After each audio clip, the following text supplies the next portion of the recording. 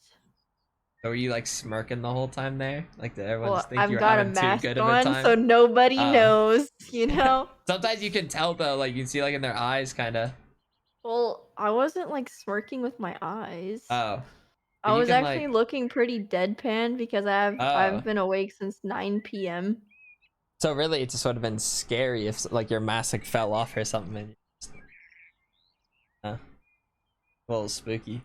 I guess so. Wait, you say you've been Damn, is awake that till heavy, Ryan? since 9 Yeah, but p.m.? right now it's 4 p.m. for me. So I guess it's You've been almost up like 19 hours? yeah, something You like know, your that. schedule makes no sense. Like it I just makes no know. sense how it's I like need help. it differentiates like every day or like every other day. It's so terrible. It was good one dude, no, you know when it happened? Hmm. Remember when I told you I was like, "Foolish, I'm gonna go take a nap. I'm too full after that chicken sandwich." Oh, yeah, I remember that. I what was it? It was like what, 3 or 4? I woke up and it was 9 p.m. I was like, "What the fuck?" And then I wasn't tired anymore. I just don't see how that I don't know. I just don't see how like one can go into a nap and then wake up like 8 hours. Like I just I don't get don't that. Dude, I'm not even joking. I was so tired for no reason too. I had only been up for maybe like 12 hours at that point. Okay. No, I did use an alarm. I did. I used You just 3 ignored the alarms fuck out of it. and 2 separate companies called me. And I answered both of them, and I don't remember the conversations I had with them, but one of them had important info for me and I just looked at my note and I was like, "Oh shit, that happened." Wait, so you had full on phone calls with 2 2 of companies? them. And you don't 2. remember? Yes, one of them had to do with taxes. I'm scared. They were like, "Your important documents." I was like, "Uh-huh." I was like, "What numbers do you want me to write down?" And so those are the numbers in my notepad. So you managed to sleep, call, and like write down notes? Wait, that'd be scary. Dude, I don't know. I feel bad for the lady that was calling me because I was like, "Okay, well, can't we do this later?" And she's like, "No." Peach rings with the 25 gifted. Thanks, Peach. Thanks, Peach. What a That's awesome. peach. Yeah, what a peach. What a ring. Ring. 103. Wow. Oh, So, yeah. so maybe you're having tax problems. No, no problem at all. You're about to go to prison No, for no, no, tax no. evasion. I don't even know if it was taxes exactly. I'm very confused. Don't worry. I'm gonna No. send a message for clarification. Don't even worry about it. They said they're skipping 2021 taxes. Don't even worry about it. Oh shit, let's go. Yep. Yay! Yep. So just whatever you were gonna do, don't even worry about it. They said they got us covered this year. But last year. Righto. Mhm. Sounds good. Wow. So I mean, so today's been like you've gotten some stuff done. It sounds like though. Yeah, I went to the dentist.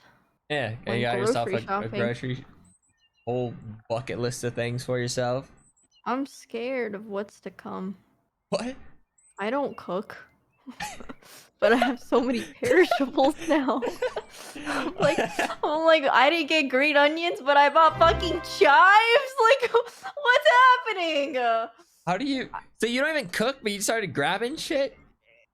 I was like, these chives will go great with the potential scrambled eggs with creme fraiche that I'm about to make. Okay, Like, that what makes the sense. fuck? No, that makes sense. Boom. Eggs. So you Yeah, have eggs. but I didn't buy creme fraiche because I was like, why?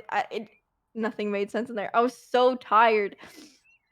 Did I you look at like a least? zombie. Did you at least get? Did you at least get eggs? Or do you have eggs? I did get eggs. Pasture raised, my favorite. Pasture raised? Yeah. I don't know what that is. So there's like there's cage free, Fuck, I forgot the tiers. Or maybe I do, and I just don't know the names of them. That didn't sound familiar either. Cage free is like they're not in cages, but they Okay. could be. They're like crammed together still. Okay. There's one. I forgot. There's the step after that. That's like It's the step between cage free. Oh, free range. Yeah, free range. But basically, they just have a really small balcony within their like hut that they have where they're all crammed together. Mm-hmm. And then pasture raised is where they can go outside and eat bugs. Cock-a-doodle-doo. So free range is actually like not really. It doesn't really mean much at all. No, Oh. not pasteurized. Pasture raised, like raised in a pasture.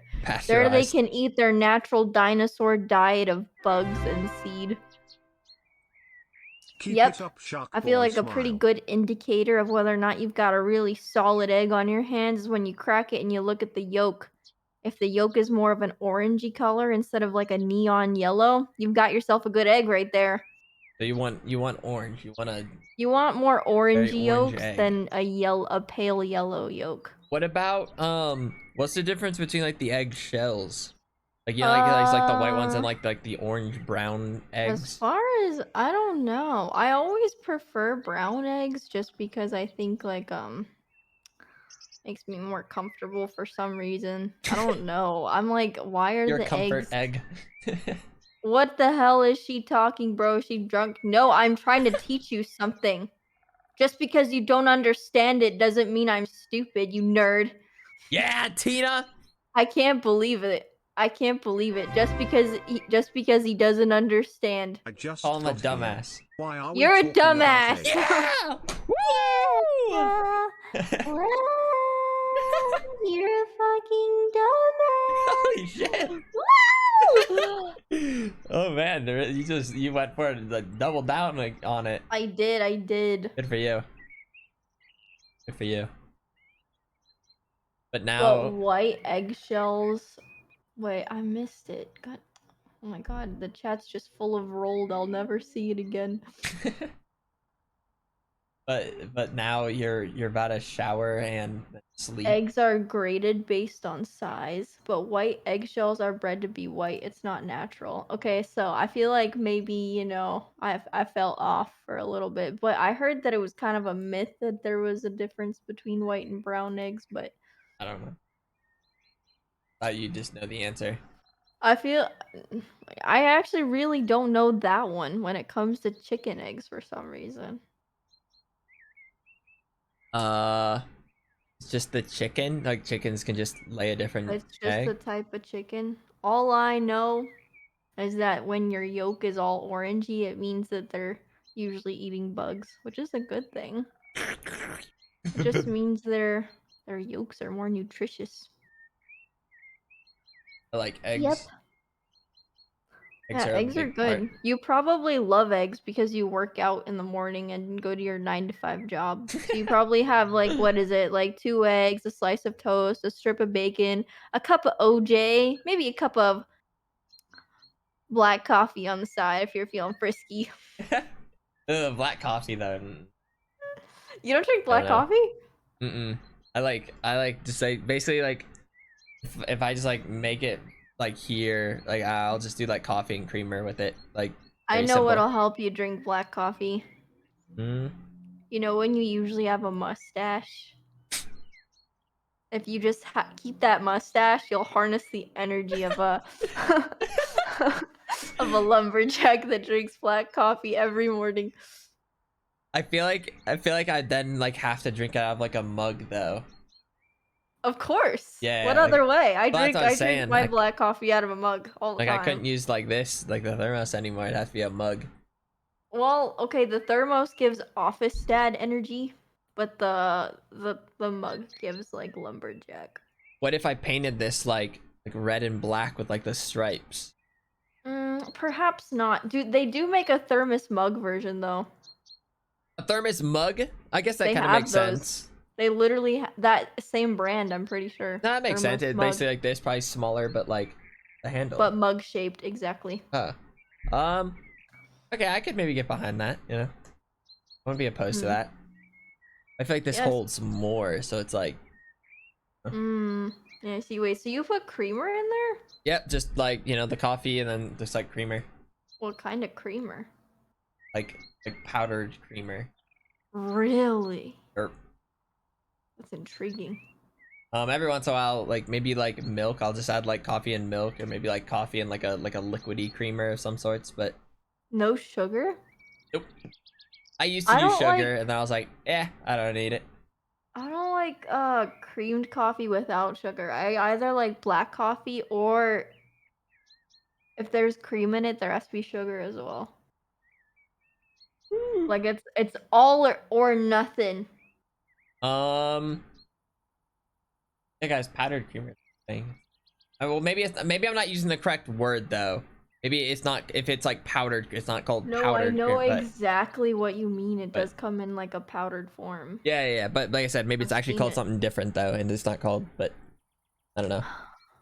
But if I go to like Tim Hortons, for example, I'll get like French vanilla, like cappuccino. There's a Horties where you're at? What in the world? Horty? I thought those were only in Canada. No way. They're not called. No one calls them Horties, do they? I've talked to some people and they call it Horties. I've never heard that one. I didn't hear that one either until Oh. someone said, no, some people call it Horties. I've heard like Tim Hortons and like Tim's or like Timmy's, but never Timmy Hortons or or Horties. Okay, well, I'm gonna ask my friend because if she lied to me, then I just look stupid. It's Timmy's. I'm pretty sure somebody says Horties. Well, apparently, so there's one. You do, you freak. Oh no. Oh my god. Have you ever had Tim Biebs? What are those? Justin Bieber's Tim Hortons collab. No, I never did. They're like donut holes. What makes but them they're different? called, like, instead of Timbits, it's like Yeah. Tim Biebs. Like, Okay, I'm following now. Okay, that makes Tim sense. Biebs. Okay. Oh, I love. Yes, they're not that good. Really? Are they flavored differently? Is it like the I Bieber don't flavor or know. like? What? Beaver flavor? Of all the things that are like Beaver strictly balls? Canadian, instead of just saying like maple syrup, you went with beaver flavor? Are you out of your mind? I don't know. He said, is it pine needle flavor? Well, I don't know. Like, I don't know what, like, if you're trying to make it different, like, I don't know. They're Is just, it it tastes regular. melting salt, road salt, road salt flavor? It tastes like a normal Timbit, so it's nothing. They just happen to put it in front of his name. Like, that's how it was. Does it taste of moose? Of moose. As a barista, I'm obliged to ask, Dude, what's your Starbucks order? moose? Foosh. What's my Mooses? Starbucks order? I have only ever had one drink from Starbucks in my life, and it was like 2 years or 3 years ago. I forget. It was like 3 or 4 years ago, and it was just like at an airport. I had Starbucks. I was like, I'll try it, and I have not gone back. I don't know. But yeah, so inside of Starbucks, I just go to Tim Hortons. I see. But I don't know exactly where Tim Hortons is, but I guess it's like some places north, maybe, United States. As a Canadian, I'm crying. I'm so sorry. I still haven't been to Canada, and I really want to go. It's like in Canada. Like, why would I go to Canada? I hear there's a lot of good food trucks over there. Oh, just not what I expected. Maybe that's a little random. I don't know. I just... Come to Canada for the food trucks. Oh my god, moose are huge. Moose? Yeah, the moose. It Moose. just feels like it should be mooses. But it's weird. I'm totally fine with Like, deer. it sounds dumb. Like, deer doesn't bother me. Look at all the deer. Yeah, deer doesn't bother me either. Look at all, But the, look moose. at all the moose. Like, that just sounds singular to me. Look at all that I don't moose. like that. Look at all that moose.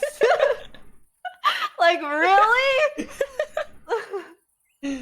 That sounds dumb.